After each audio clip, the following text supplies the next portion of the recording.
నల్గొండ జిల్లాలో సీఎం రేవంత్ రెడ్డి పర్యటన ఖరారైంది. ఈ నెలాఖరున 28న నల్గొండ జిల్లాలో సీఎం రేవంత్ రెడ్డి పర్యటించనున్నారు. సీఎంగా రేవంత్ రెడ్డి మొదటిసారిగా నల్గొండ జిల్లాలో పర్యటన ఉండబోతుంది. అందుకు అనుగుణంగా పలు అభివృద్ధి కార్యక్రమాల ఏర్పాట్లు కూడా ఇప్పటికే అధికారులు నిమగ్నమై ఉన్నారు. నల్గొండలోని మెడికల్ కాలేజ్ తో పాటు కూడా బ్రాహ్మణ వెల్లంల ప్రాజెక్టు ఏదైతే ఉందో ఆ మంత్రి కోమటిరెడ్డి వెంకటరెడ్డి కలల ప్రాజెక్ట్ అయినటువంటి బ్రాహ్మణ వెల్లంల ప్రాజెక్టును కూడా సీఎం రేవంత్ రెడ్డి చేతుల మీదుగా ప్రారంభించనున్నారని చెప్పవచ్చు. ఇప్పటికే ట్రయల్ రన్ కూడా పూర్తయినటువంటి పరిస్థితి కనిపిస్తుంది. మంత్రి కోమటిరెడ్డి వెంకటరెడ్డి గతంలో వైఎస్ రాజశేఖర రెడ్డి హయాంలో కూడా తన స్వగ్రామం బ్రాహ్మణ వెల్లంలో నగరికల్ నియోజకవర్గానికి 10 ఎకరాలకు సాగునీరు అందించేందుకు కూడా బ్రాహ్మణ వెల్లంల ప్రాజెక్టు ఉన్నారు. అప్పటి నుంచి కూడా 10 ఏళ్ల పాటు సీఎం కేసీఆర్ గా ఉండేవి కూడా బ్రాహ్మణ వెల్లంలను పూర్తి చేయలేదు, బ్రాహ్మణ వెల్లంలకు నిధులు ఇవ్వలేదని కూడా తరచూ విమర్శలు చేసినటువంటి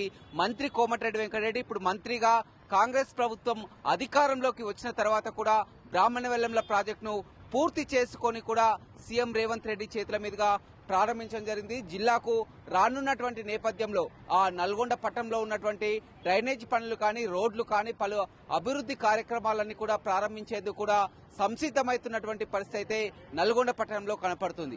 ఓ2 స్టూడియో. మరిన్ని వీడియోస్ కోసం ఛానల్ ని సబ్స్క్రైబ్ చేయండి. లేటెస్ట్ అప్డేట్స్ కోసం వాట్సాప్ ఛానల్ ని ఫాలో అవ్వండి. ఆ లింక్ డిస్క్రిప్షన్ లో ఉంది.